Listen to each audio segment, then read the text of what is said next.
Hi and welcome to my video. First of all, I am so sorry for my bad English, grammar, pronouncing and so on. The thing is, I am from Germany and yes, I think I can use this as an excuse. But I don't want to talk about apologies. Today my topic is New Zealand, its history and nature, the Maoris and its tourism marketing campaign. 2 years ago I spent some time in New Zealand where I stayed at host families, helped them with their household, garden or animals, and in my spare time I explored the country. So basically I did this work and travel thing which everyone in Germany does when they finished high school and don't know what to do, but I don't want to bore you with that. I want to bore you with something different. 200 million years ago, our planet looked like this. 115 million years later, a little piece from the supercontinent Gondwana split off and sailed away.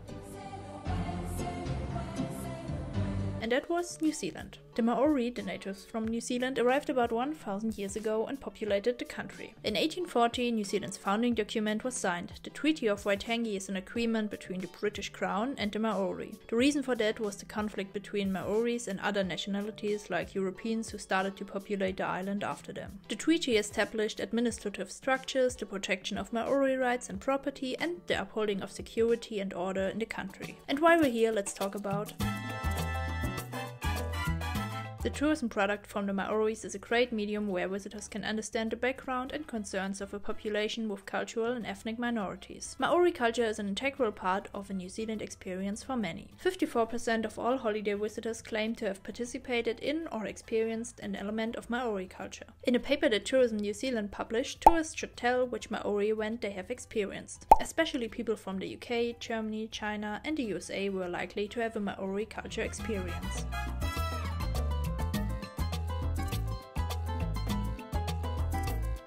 The Maoris live all over the country and many of them are committed to preserve and present their culture and language. In contrast to other forms of indigenous tourism, Maori tourism has a long history. It's going back over 100 years. Michael King, who was a New Zealand historian, once wrote, "New Zealand was the last country in the world to be discovered and settled by humankind." In my opinion, this is an outstanding fact which may explain the interest in the history of Maoris. Ideally, tourism is seen as a medium which promotes development. However, native communities like the Maoris stand for a disappearing world. They must withstand that the outside opinion of them is that it looks like not much to develop, while the tourist enjoys the look in the past. In the past, tourism was more script-driven. There were no deviations from the schedule so that tourists were guided from one place to another on time. However, nowadays there are much more interactive approaches.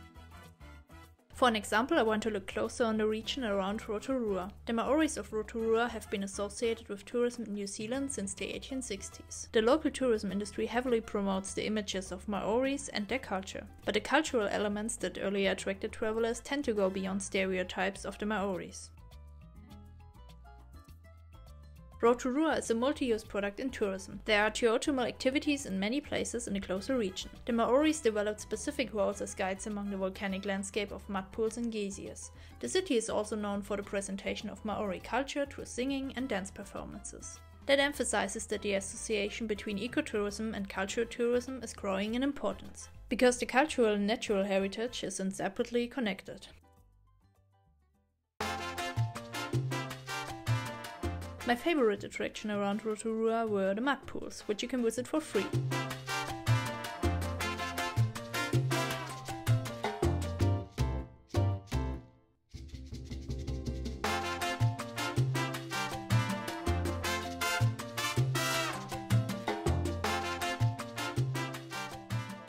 Until the Maori arrived, New Zealand had a lot of time to develop itself, and it used that time.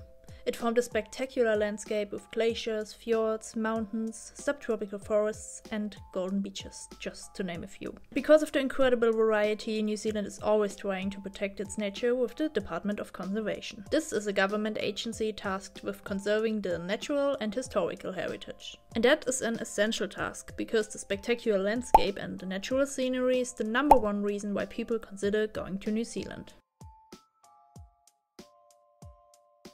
To promote all different kinds of activities and sites, Tourism New Zealand launched a 100% pure New Zealand marketing campaign in 1999. With its 21 years, it's one of the longest-running tourism campaigns in the world. It often gets awards and is regularly selected by the tourism industry worldwide as an example of successful destination management. They describe the 100% pure New Zealand experience as a combination of the amazing landscapes, people, and activities which cannot be experienced anywhere else in the world. One of the newest ads is a video campaign. Because New Zealand is one of the first countries in the world to see the sun, they upload a video every day where a New Zealand resident says good morning to the world. The purpose of the 100% pure New Zealand campaign is to make New Zealand one of the most desirable travel destinations in the world for their target market. The tourism organization is aware how important a clear definition of the target market is. Tourism New Zealand is currently researching to understand who these people are, what their motivations and barriers are. After their research, they created visitor profiles from their 6 key markets. With that kind of information, it's a lot easier to tailor products or services for the tourism industry in New Zealand. They also can refine their knowledge over the different nationalities which visit the country. And that is their approach to convert the interest of the tourists in New Zealand into actual sales. And here you can see the total arrivals of 2017 in New Zealand. You also can see the 6 key markets. As you can see in this chart, the number of visitor arrivals are growing continuously since 2011. One of the reasons why this is happening is a rapidly growing market. It's New Zealand's second largest and fastest growing source market. Also, it is one of the most valuable markets in terms of holiday visitor spend. New Zealand's Ministry of Business, Innovation and Employment forecasts that Chinese travelers will double between 2017 and 2023, expecting growth to 913,000 visitors who will spend an estimated 4.3 billion New Zealand dollars per year. The tourism market is experiencing a change towards free independent travelers, as the Chinese now are confident about organizing their vacation on their own to experience new and individual adventures. They, for example, use mobile payment and book their flight tickets and accommodation online. In 2015, the Ministry of Business, Innovation and Employment developed the China Visitor Insight Program. Its focus is on marketing towards independent travelers, as they are believed to be more likely to stay longer and travel further distances. The National Tourism Organization is concentrated to encourage the Chinese to also visit New Zealand outside the peak holiday season, in spring and autumn. 30 flights operate between New Zealand and China each week.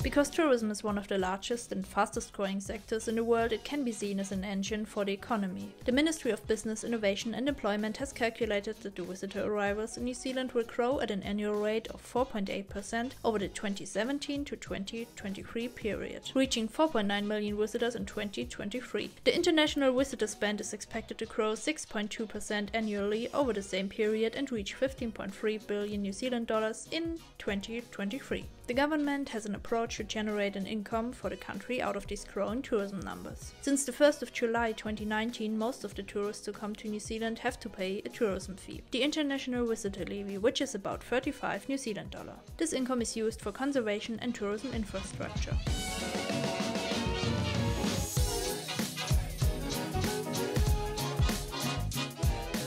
In a country which is influenced by natural events like earthquakes, geothermal activity and unpredictable weather, it is quite difficult to always provide a high-grade infrastructure. Usually the biggest part of the tourism budget is going to be split up to marketing and promotion. But in New Zealand, a notable sum is designated to products to enhance the infrastructure and improve the tourism product. The intention of the Tourism Infrastructure Fund in New Zealand is to protect and improve the country's standing domestically and internationally by financing infrastructure which adds more quality to the experience of the visitors. In 2016, 42 tourism-related infrastructure projects like car parks, toilets, canalizations and waterworks were realized with around 8 million New Zealand dollars. These projects also have improved comfort for local residents.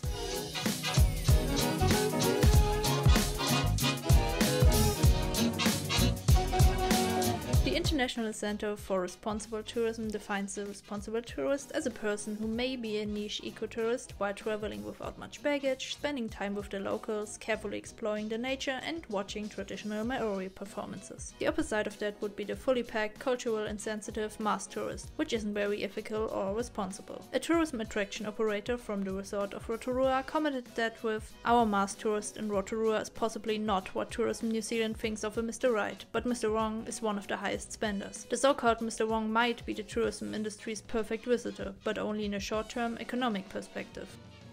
Tourism does have an impact on social, cultural, economic and environmental basis. The challenge for the future will be to educate people who work in the industry, so they will be able to think critically and also question the long-established tourism practice. With the necessary know-how, they can make relevant decisions on social, cultural, economic and ecological issues.